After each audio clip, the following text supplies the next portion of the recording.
Assalamualaikum warahmatullahi wabarakatuh. Perkenalkan, nama saya Astuti N dengan NIM F11212111015. Di sini saya sebagai narasumber akan menjelaskan materi, yaitu materi yang pertama mengenai hakikat kreativitas. Saya akan menjelaskan pertanyaan yang pertama mengenai hakikat kreativitas. Menurut Rhodes, umumnya kreativitas didefinisikan sebagai person, proses, place, produk.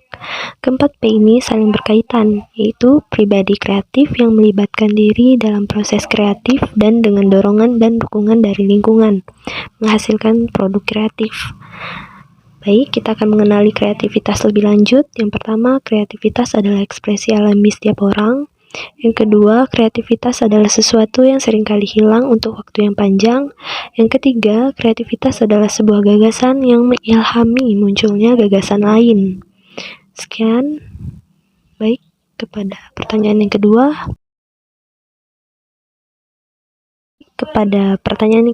Mengenai kreativitas anak usia dini. Kreativitas merupakan salah satu potensi yang dimiliki anak yang perlu dikembangkan sejak usia dini. Setiap anak memiliki bakat kreatif dan ditinjau dari segi pendidikan, bakat kreatif dapat dikembangkan dan karena itu perlu dipupuk sejak dini. Bila bakat kreatif anak tidak dipupuk, maka bakat tersebut tidak akan berkembang, bahkan menjadi bakat yang terpendam yang tidak dapat diwujudkan.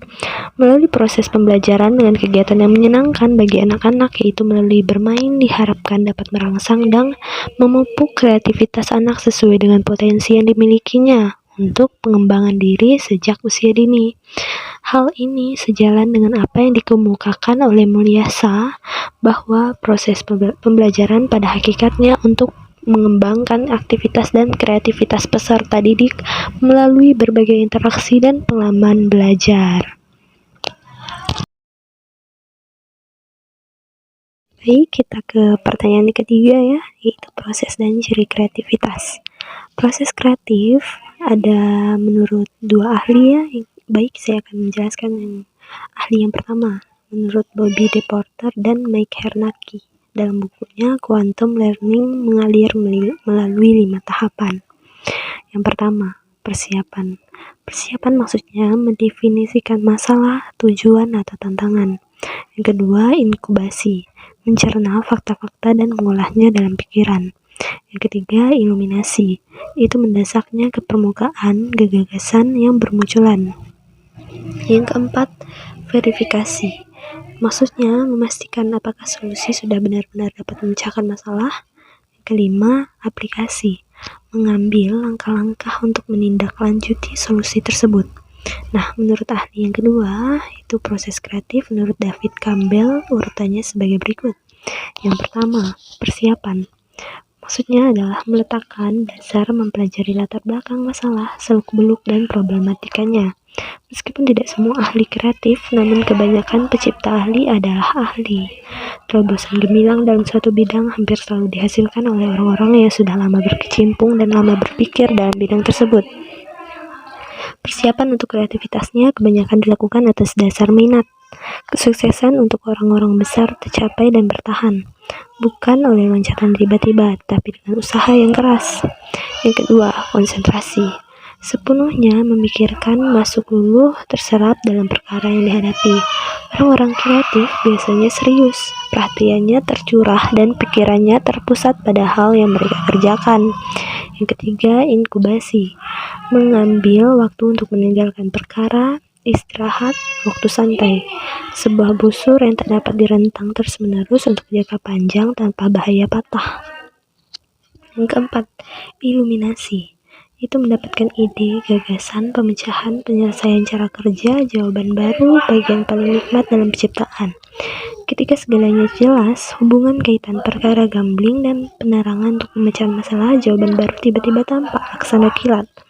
Reaksi kebersamaan itu biasanya tidak hanya teras di batin, tetapi juga diungkapkan keluar secara fisik. Yang kelima, verifikasi. Maksudnya, memastikan apakah solusi itu benar-benar memecahkan masalah.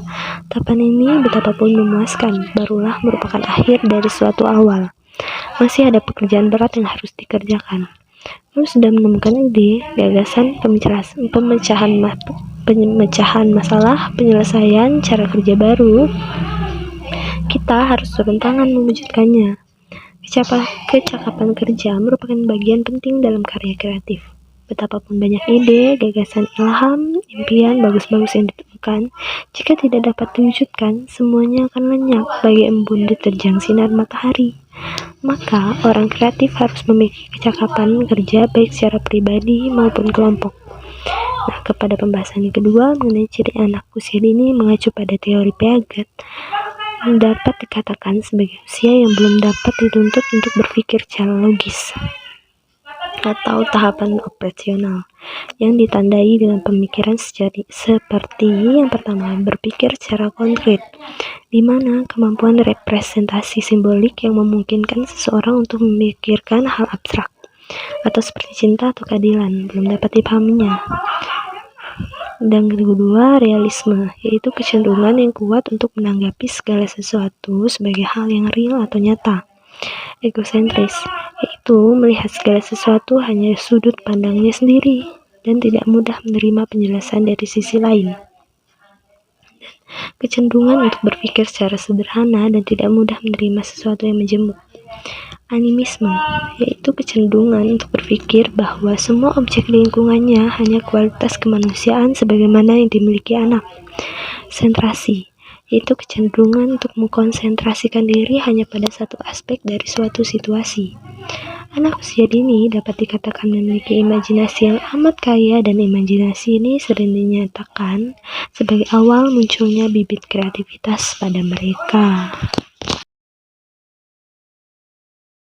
Pertanyaan keempat ya, kita akan membahas mengenai kreativitas dan kecerdasan jamak. Apa sih kreativitas? Kreativitas merupakan suatu ungkapan yang tidak asing lagi dalam kehidupan sehari-hari, khususnya bagi anak-anak prasekolah yang selalu berusaha menciptakan sesuatu sesuai dengan potensinya. Kreativitas pada anak di taman kanak-kanak ditampilkan dalam berbagai bentuk, baik dalam membuat gambar yang disukainya maupun dalam bercerita atau bermain peran. Terdapat banyak arti kreativitas yang populer, di antaranya yang pertama, kreativitas, yaitu menekankan pembuatan sesuatu yang baru dan berbeda. Kebanyakan orang menganggap bahwa kreativitas dapat dinilai melalui hasil atau apa saja yang diciptakan seseorang. Akan tetapi, kreativitas tidak selalu membuahkan hasil yang selalu diamati dan dinilai. Kreativitas harus dianggap sebagai proses, suatu proses adanya sesuatu yang baru. Apakah itu gagasan atau benda dalam bentuk rangkaian yang baru dihasilkan. Definisi kreativitas yang kedua, yaitu hasil kreasi sesuatu yang baru dan orisinal secara kebetulan. Sebagaimana seorang anak yang bermain dengan balok-balok kayu, membangun tumpukan yang menyerupai rumah, dan kemudian menyebutkannya rumah. Demikian juga halnya jika seorang seniman sedang mencampur warna dan secara kebetulan menemukan warna merah atau warna hijau yang lain dari warna yang biasa digunakan, maka seniman itu sebagai orisinal. Nah, pada pembahasan yang kedua mengenai kecerdasan jamak. Apa sih jenis-jenis kecerdasan jamak? Jenis-jenis kecerdasan jamak yang pertama, kecerdasan verbal atau linguistik. Yang kedua, kecerdasan logika matematika. Yang ketiga, kecerdasan intrapersonal. Yang keempat, kecerdasan interpersonal. Yang kelima, kecerdasan naturalis. Yang keenam, kecerdasan kinestetik dan gerakan tubuh. Yang ketujuh, kecerdasan musik irama. Yang kedelapan, kecerdasan visual spatial.